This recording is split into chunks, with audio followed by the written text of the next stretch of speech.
Manusia basically ditentukan jadi 4 kelompok. Oke. Satu, foundernya yang membangun sistem. Mau Central Park ini ada yang bangun sistemnya kan?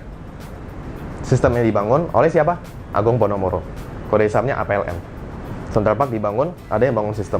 Tapi buat bangun sebesar ini butuh dana berapa ratus miliar. Apakah itu 100% uang dia? Enggak. Semua perusahaan yang IPO pasti punya utang.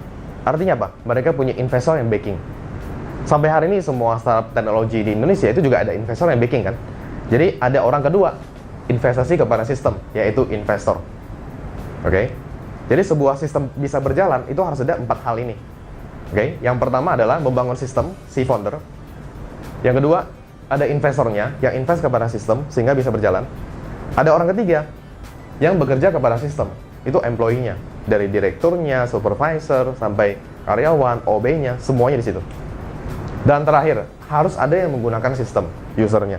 Bayangkan kita bikin Central Park, kan foundernya, ada investor yang invest. Buat ini bisa berjalan, butuh para direktur sampai level paling bawah, semuanya gitu kan. Buat ini bisa jalan, tapi nggak ada user, nggak bisa bertahan, bangkrut kan.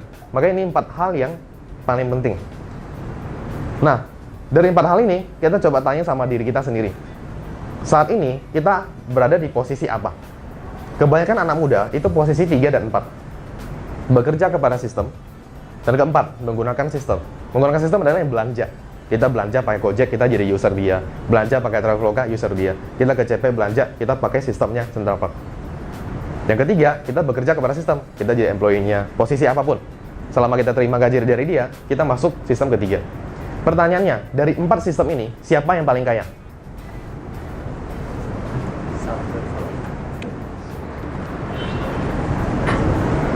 Ayo dong, jangan malu-malu dong. Investor, ya. Ada yang founder, ya. Dari 4 ini, 2 terkaya adalah 1 dan 2. Gak mungkin yang 4, karena 4 yang keluar uang kan. Ya kan? 3, dia punya income terbatas. Harapin naik gaji. Kalau kita jadi founder, nggak ada batas income kan? Kalau kalian jadi punya bisnis, kalian seorang entrepreneur, kalian punya usaha, income kalian sama dengan kreativitas kalian. Nggak ada batas keuntungan. Setuju nggak? Ada yang batasin nggak? Oke, kamu buka restoran, batas 1 bulan 50 juta. Nggak ada kan? Sesuai dengan kreativitas kalian, itu kalau bisnis. Tapi kalau sistem ketiga, fix. Kita harapin naik. Nah, jadi dari 1 sampai 4, kita ketahuan. Kalian bisa decide, posisi saya kebanyakan di mana? 3, 4 kah? Atau udah 1, 2, berarti bagus. Kalau kalian banyak di 1 dan 2, income sudah pasti besar banget. Karena kalian foundernya dan kalian investornya.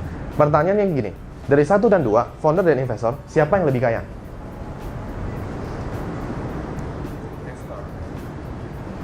Jawabannya adalah investor. Saya jelaskan why.